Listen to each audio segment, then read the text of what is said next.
यह बात एक गांव की है जहां पर एक लड़की रहती थी। उसका पढ़ाई करने में तो मन बहुत लगता था। वो दो बहन और उनका एक छोटा भाई था। लेकिन उसके माता पिता को तो बस एक ही डर हमेशा लगा रहता था कि कल हमारी लड़की के साथ कुछ गलत ना हो जाए। इसी डर के कारण उसके माता पिता और उसकी बुआ ने मिलकर जल्दबाजी में उस लड़की की शादी कर दी। जिस लड़के के साथ उसकी शादी हुई, यह उससे 10 साल बड़ा था। उसे उसके बारे में काफ़ी कुछ बताया गया था कि इसके पास तो काफ़ी पैसे हैं, तुम शादी के बाद मौज करोगी। अब शादी के बाद जो सभी लड़कियों के साथ होता है, ऐसा ही उस लड़की ने भी सोचा था कि मेरे साथ भी ऐसा ही होगा। पर जैसे ही वह अपने ससुराल गई, वहाँ पर उसने पाया कि उसके ससुर की तो शादी से पहले ही मौत हो चुकी थी। अब केवल उसके घर में उसकी सास और उसका पति रहते थे। लड़की के घर वालों ने ये सोच के शादी की थी कि हमारी लड़की आराम से मज़े में रहेगी। लड़की के माता पिता ने ब्याज पर भी पैसे लेकर उसकी शादी में बढ़ चढ़ कर खर्च किया। पर उन्हें क्या पता था कि उन्होंने अपनी लड़की को एक दहेजी घर में बेच दिया है। अब तो दहेज कहानी शुरू होनी ही थी।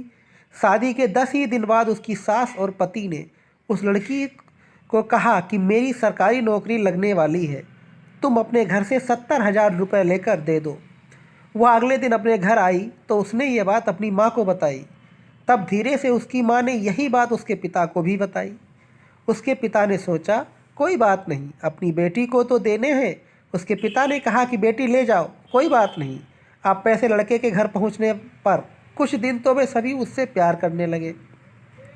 जैसे ही वे पैसे खत्म हुए, तभी उन्होंने अपना गिरगिट की तरह फिर से रूप बदलना शुरू किया। अब की बार तो उनकी हद ही हो गई कि वे सभी उसे गंदी और बदचलन कहने लगे। उसको घर से बाहर तक नहीं जाने देते।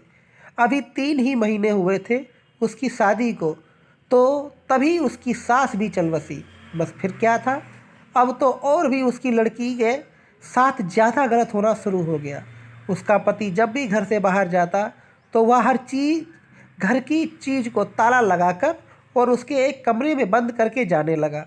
वह जब भी कुछ बात करती तो तभी वह उसकी पिटाई भी कर देता, जिसके कारण वह कुछ बोलती नहीं थी और ना ही उसे कभी फ़ोन मिलता कि वह अपने घर वालों से बात कर ले। जब भी वह कहती तो उसे यही बात सुनने को मिलती कि मेरे फ़ोन में पैसे नहीं हैं।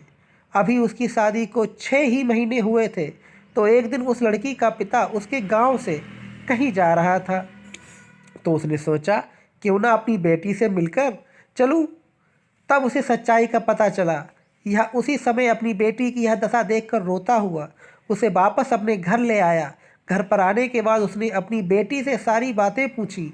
उसने फिर वहाँ पर लड़के के गांव में पंचायत भी की। पंचायत में फैसला आया कि तू भाई इस लड़की ने तलाक ही दे दे। जब तुम्हें यह पसंद नहीं है तो उसने वो भी मानने से इनकार कर दिया।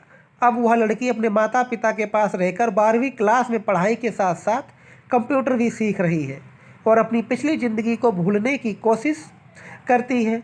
पर कोई ना कोई उसे फिर से उस ज़िंदगी की याद दिला देता, जिससे उसकी रूह भी कांप उठती। अब मैं आप सभी से कुछ बातें पूछना चाहूँगा। अगर उस लड़की के पिता आप हो तो आप क्या करते? जिस लड़की के साथ ऐसा कुछ हुआ हो तो उस लड़की को आगे क्या करना चाहिए?